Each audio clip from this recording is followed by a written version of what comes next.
Let me ask you, in the conflict of Israel versus Hamas, who's the good guy? I believe both Hamas and the Israeli government are evil, but I think also that there is no justification. Are they equally? There is no justification for the murder and mutilation of thousands of innocent people and children in a futile... Let's zero in on it. There is no justification, Mr. Kirk, for invading hospitals, for bombing innocent populations and dragging out a war which is damaging Israel and the West's security. You've made that point, but...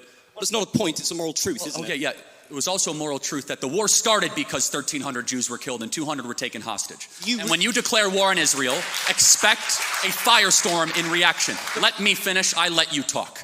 Israel, at its holiest day of the calendar year besides Yom Kippur and Rosh Hashanah, Samat Torah, the 50-year anniversary of the Six-Day War.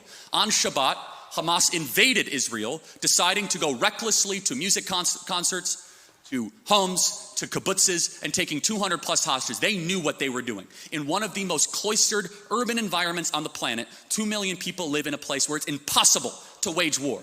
Impossible. Where they wear civilian clothing, they violate every tenet of the Geneva Convention, and the IDF, when they do something right, they get no credit. When they do life-saving surgeries of a Gazan child, they get no credit. When they drop leaflets, they get no credit. But when they happen to bomb a place where they are operating their military from, which we now know from third-party verified sources, hundreds of Hamas military operations are in mosques, schools, and hospitals. I'm sorry, the country where they were living in relative peace on October 6th, that all of a sudden we had a war and Hamas started the war. And I don't see people that were really upset about the 2 million Germans that were killed in World War II, civilians. A tragic truth of war is that civilians die. I don't like it and you don't like it. And they brought it upon themselves. The only operation and entity to blame is the leadership of Hamas, not the Israeli government, for fighting this defensive war after they were invaded. There is a good guy and there is a bad guy. I honestly... Isn't that the morality of a child? Well, hold on.